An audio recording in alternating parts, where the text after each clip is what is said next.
कहानी की शुरुआत होती है जी यूक नाम के एक आदमी से जो मुश्किल से मुश्किल ताले और तिजोरियां तोड़ने में माहिर था। बेशकीमती चीजें चुरा कर उन्हें बेचना ही उसका काम था। वो अपना काम इतनी चालाकी से करता था कि अब तक 100 चोरियां करने के बाद भी वो पकड़ा नहीं गया। एक दिन अपने मिशन पर वो एक बिल्डिंग में घुसकर करोड़ों की कीमत वाला एक पत्थर चुराने की तैयारी कर रहा था। इस तिजोरी में कई मुश्किल ताले थे और इसे तोड़ना लगभग नामुमकिन था, लेकिन जी यूक भैया के लिए तो ये बाएं हाथ का खेल है। वो ताले तोड़कर पत्थर चुराने में कामयाब हो गया और सारे गार्ड्स को चकमा देकर बाहर भी निकल गया। लेकिन बाहर निकलते ही गलती से उससे वो बेशकीमती पत्थर टूट गया। बेचारे की सारी मेहनत मिट्टी में मिल गई थी, लेकिन उसने हार नहीं मानी और वैसा ही हूबहू डिजाइन बनाकर नया पत्थर तैयार कर लिया। फिर वो उसे बेचने के लिए एक मशहूर दुकान में गया, लेकिन दुकानदार को देखते ही पता चल गया कि ये नकली है और उसने जी यूक से कोई भी लेन देन करने से साफ मना कर दिया।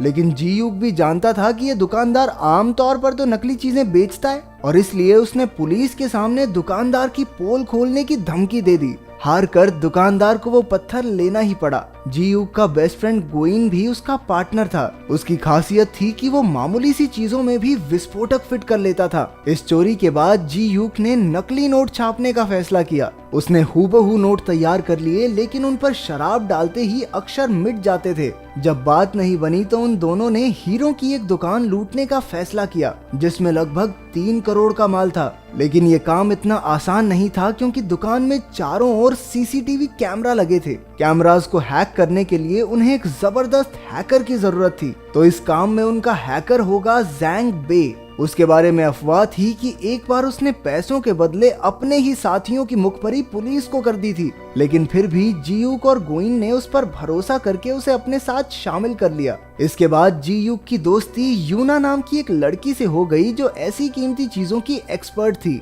दोनों घूमने गए, जहां जी यूक ने उसके गले का हार देखा जो यूना के पिता ने उसे तोहफे में दिया था। इसके बाद वो दोनों एक ज्वेलरी की दुकान पर उस हार की जांच करवाने गए, जहां उन्हें पता चला कि उस हीरे की कीमत लाखों में है। उसी वक्त सबसे नजरें चुराकर जी यूक ने एक बैग सोफे के नीचे खिसका दिया और वहां से चलता बना। फिर वो एक और दुकान से जांच कराने गए और वहां भी यही नतीजा निकला। ये वही दुकान है जहां जी यूक चोरी करने का प्लान बना रहा है। उसने याद रख लिया कि सीसीटीवी कैमरा कहां लगे हैं, कितने कमरे हैं और कितने गार्ड्स मौजूद हैं। अंत में उसने हिसाब लगाया कि उन्हें 10 मिनट के अंदर अंदर ये चोरी पूरी करनी होगी। चोरी वाले दिन ड्यूक जो बैग दुकान में छोड़कर गया था, उसमें विस्फोट हो गया, जिससे सारे गार्ड्स का ध्यान भटक गया। उसी वक्त जैंग बे ने अपने शातिर दिमाग से सारे सीसीटीवी कैमरास हैक कर लिए ताकि जी यूक और गोइन अंदर जा सकें। उसने अलार्म सिस्टम भी बंद कर दिया, जिससे तिजोरी को हाथ लगाने पर गार्ड्स को बिल्कुल पता न चले। लेकिन जितना टाइम उन्होंने सोचा था, गार्ड्स तो उससे पहले ही लौट आए, पर गोइन ने उनकी गाड़ी का शीशा तोड़कर उनका ध्यान भटकाए रखा। उधर जी यूक तिजोरी से सारे हीरे चुरा कर फरार हो गया। बाद में तीनों ने मिलकर जमकर जश्न मनाया। अगले दिन हीरो के मालिक चो को चोरी की खबर मिली तो वो आग बबूला हो गया, लेकिन वो इन चोरों की काबिलियत से इम्प्रेस भी हो गया था कि इतनी कड़ी सिक्योरिटी में से भी हीरो पर हाथ साफ कर गए। चो असल में एक करोड़पति बिजनेसमैन और एक गैंगस्टर था, जिसने न जाने कितने लोगों का खून किया था। वो खुद भी एक बड़ी चोरी की तैयारी कर रहा था और इसलिए उसे ऐसे ही शातिर चोरों की तलाश थी। उसने कई किडनैपर्स और ताला तोड़ने वालों को टेस्ट किया, लेकिन कोई भी उसके काम के लायक नहीं था। लेकिन अब वो समझ गया था कि जिन चोरों ने इस चोरी को अंजाम दिया है, वो उसके काम में बिल्कुल सही बैठेंगे। इसलिए उसने अपने सारे आदमियों को इन चोरों को ढूंढने में लगा दिया। अगले कुछ दिनों तक उसके आदमियों ने हर हीरे की दुकान पर नजर रखी और जल्द ही उन्हें जी यूक और उसके ठिकाने का पता चल गया। चो ने उन तीनों से मुलाकात की और अपनी चोरी में हिस्सेदार बनाने के लिए उन्हें 5% कमीशन देने का वादा किया। वैसे इनके पास ज्यादा चॉइस है नहीं, क्योंकि अगर इन्होंने मना किया तो चो इनके पूरे परिवार को मार डालेगा। आखिरकार जी यूक मान गया और चो ने उन्हें बताया कि लगभग 150 करोड़ का काला धन शिप के जरिए कोरिया में आने वाला है। जहां ये शिप आकर रुकेगी, वहां दुनिया का सबसे तगड़ा सिक्योरिटी सिस्टम है। इसके लिए चो ने उन्हें फूड कूपन्स दिए। चो चाहता है कि वो तीनों इन फूड कूपन्स का इस्तेमाल करके इस चोरी को अंजाम दें। इसके बाद जी यूक ने प्लान बनाना शुरू कर दिया, क्योंकि ये उसकी आज तक की सबसे बड़ी चोरी होने वाली थी। उधर चो ने जैंग बे को अलग से बुलाकर उसे ज्यादा पैसे देने का वादा किया ताकि वो जियूक और गोइन पर नजर रखे, क्योंकि आखिर कोई चोरों पर भरोसा करे तो करे कैसे। उधर पुलिस अभी भी हीरो के चोर को ढूंढ रही थी। उन्होंने सीसीटीवी फुटेज में देखा कि जियूक ने ही वो बैग दुकान में रखा था। वो उसका पता ढूंढकर जियूक के घर में घुस गए, जहां उन्होंने उसकी अगली चोरी का सारा प्लान देख लिया। यहाँ से पुलिस को एहसास हो गया कि वो चो से मिला हुआ है। चोरी से पिछले दिन जियूक और गोइन पोर्ट पर जाकर विस्फोटक और सिक्योरिटी सिस्टम को हैक करने के डिवाइसेस रखाए। अपने ठिकाने पर लौटकर जियूक ने गोइन से कहा कि वो चो को धोखा देके सारा पैसा खुद ही क्यों नहीं रख लेते, लेकिन जैंग बे को उनके प्लान के बारे में पता चल गया और उसने चो को सारी खबर दे दी। चो को गुस्सा तो बहुत आया, लेकिन उसने जियूक से बाद में निपटने का फैसला किया, क्योंकि अभी उसे उसकी जरूरत है।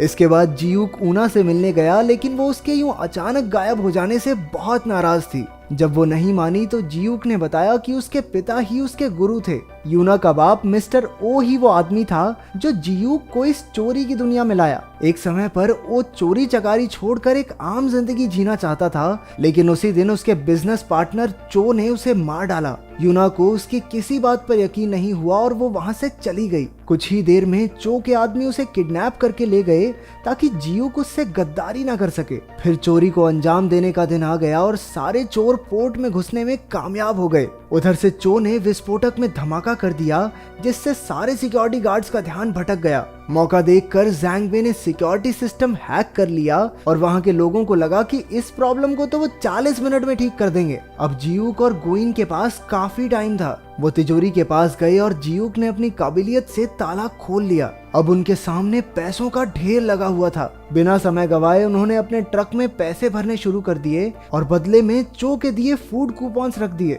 धमाके की खबर सुनते ही पुलिस वहां आ पहुंची और उन्होंने पोर्ट को चारों ओर से घेर लिया, जिस वजह से जियूक अपने साथियों के साथ बाहर नहीं निकल पाया। उधर चो ने आकर जियूक पर बंदूक तान दी, क्योंकि उसे जियूक की गद्दारी का पता चल गया था। चो ने यूना का हार दिखाकर कहा कि वो उसके कब्जे में है। उसकी जान बचाने के लिए जियूक ने अपने आप को पुलिस के हवाले कर दिया, लेकिन पकड़े जाने से पहले ही वो पानी में कूद गया और पीछे से पुलिस वाले उस पर गोलियां दागने लगे। उनमें से एक गोली उसे लग भी गई। उसके हाथ में जो बॉम्ब था वो भी फट गया, यानी कि ये साफ था कि वो मर चुका है। जब गोइन को इसका पता चला तो वो अपने दोस्त को खोकर बहुत दुखी हुआ, लेकिन जैंग बे खुश था क्योंकि अब उसे जियूक के हिस्से के पैसे भी मिल जाएंगे। तभी उन दोनों में बहस छिड़ गई और जैंग बे ने चाकू से गोइन का खून कर दिया। आखिरकार पैसों से भरा ट्रक चो के यहाँ पहुंचा, लेकिन उसके अंदर सिर्फ फूड कूपन्स भरे देखकर उनके पैरों तले जमीन खिसक गई।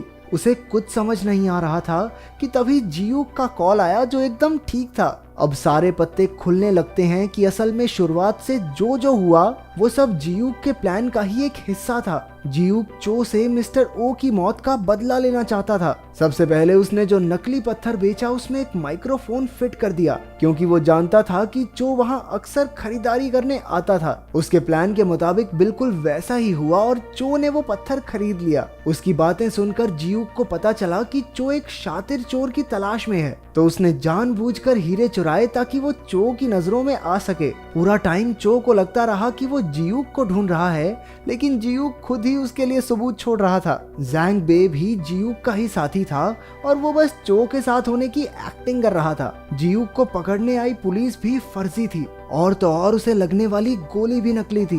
बेसिकली वो चो को चू बना के भाग गया। उधर पुलिस ने मरने का नाटक कर रहे गोइन को भी बचा लिया और चो को पैसे के नाम पर कुछ मिला तो वो था ठेंगा। ऊपर से जियूक ने पुलिस को उसकी खबर भी दे दी। पुलिस चो के अड्डे पर पहुंची, जहां चो के आदमियों और पुलिस में मारामारी शुरू हो गई। वहीं जैंग बे ने यूना को कैद से रिहा करवा लिया। अपने प्लान को चौपट होता देखकर चो भी वहां से भाग निकला। जियूक के आदमी फूड कूपन से भरा ट्रक भी ले गए, हालांकि उसकी कोई खास कीमत नहीं थी। लेकिन फिर हमें पता चला कि ये कूपन असल में वही पैसे हैं जो उन्होंने चुराए थे। जब वो ट्रक में पैसे भर रहे थे तो उन्होंने जियूक की नकली नोट बनाने वाली मशीन से उन्हें फूड कूपन्स बनाकर प्रिंट कर लिया। अब जैसे ही उन पर शराब पड़ेगी वो फिर से असली नोट बन जाएंगे। इसका मतलब पूरा टाइम पैसे चो की आंखों के सामने ही थे, लेकिन वो उन्हें पहचान ही नहीं पाया। आखिरकार जियूक ने चो की गाड़ी को टक्कर मारकर उसे पुलिस के हवाले कर दिया। इसके बाद उन्होंने अपने ठिकाने पर कूपन्स पर शराब छिड़क कर उन्हें पैसों में बदल दिया।